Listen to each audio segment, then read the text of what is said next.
আসসালামু আলাইকুম। আশা করি সবাই ভালো আছেন। তো আজকে বাচ্চারা বায়না ধরছে ঘুরতে যাব। কোথায় যাওয়া যায় বলেন তো? অসময়ে বায়না ধরে ঘুরতে যাব। তো বাসার পাশেই ছিল ইউটিউব ভিলেজ।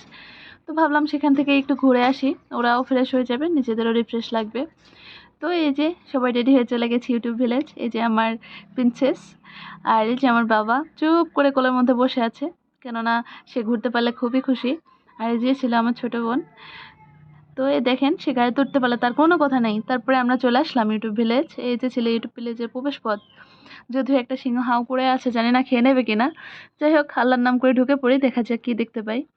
তো এই যে আমরা ভিতরে ঢুকে পড়লাম। তো আমার মেয়ে ছেলে সবাই আগে ঢুকে পড়ছে, এরা খুবই এক্সাইটেড ঘোরাঘুরি করার জন্য।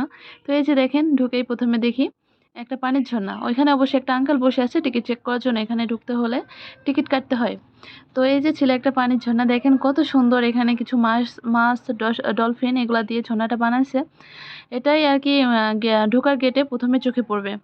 তো খুবই সুন্দর আর কি এই ঝর্ণাটা। আমার মেয়ে তো দেখে মহা খুশি, সে কিছু ছবি টবি তুলে নিল। আর এই যে দেখেন আমরা টিকিট কেটে নিয়েছি দুইটা। যেহেতু আমরা দুজন ছিলাম, এখানে ঢোকার নিয়ম হচ্ছে 3 ফুটের উপরে বাচ্চাদের টিকিট লাগে। যেহেতু আমার বাচ্চারা ছোট, ওদের কোনো টিকিট লাগেনি। তো এই যে আমরা ঢুকে পড়ছি, প্রথমে ঢুকেই চলে আসলাম এই পুকুরের সাইডে। তো এখানে ছিল কিছু প্যাডেল বোট, এগুলা পা দিয়ে প্যাডেল করে চালাতে হয়, অবশ্য ভাড়া নিতে হয়। এখানে পার পিস ভাড়া সম্ভবত 100 টাকা, যদিও আমার জানা নেই, আমি এখানে উঠিনি। তো এই যে আমরা একটু ঘুরে চলে আসলাম আর অপর সাইডে এখানে ছিল ইউটিউব ভিলেজের লোগো। এই দেখেন কত সুন্দর করে ইউটিউব ভিলেজটা লিখে রাখছে। তো এখানে আর কি আমি আগেও গেছি, এই জায়গাটা অনেক সুন্দর ছিল।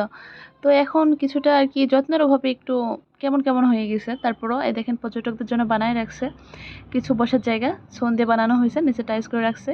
এখানে অবশ্য অনেক স্ট্যাচু ছিল বুঝছেন, এখানে ঘোড়া, ডাইনোসর, হাতি অনেক কিছু ছিল, যদিও অতগুলো আমি ভিডিওতে দেখাতে পারিনি।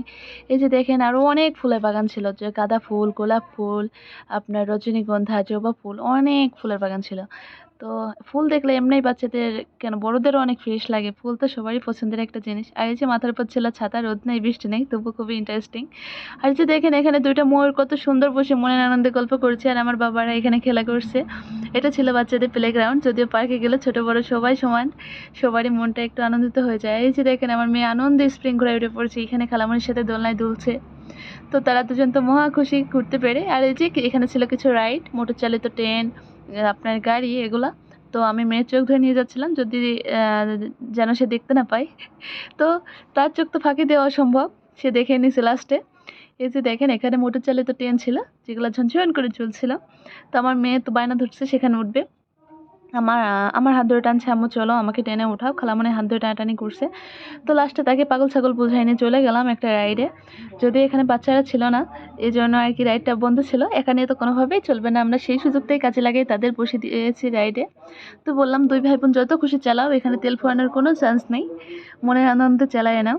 তো তারা দুই ভাই বোন আনন্দ করছে, আমরা এদিকে তাদেরকে দেখছি, কিছু ফটো ভিডিও করলাম। তো এই দেখেন কত সুন্দর ছিল পরিবেশটা। আসলে এখানে 3-4টার মতো রাইড ছিল, যদিও সবগুলাই বন্ধ আর কি।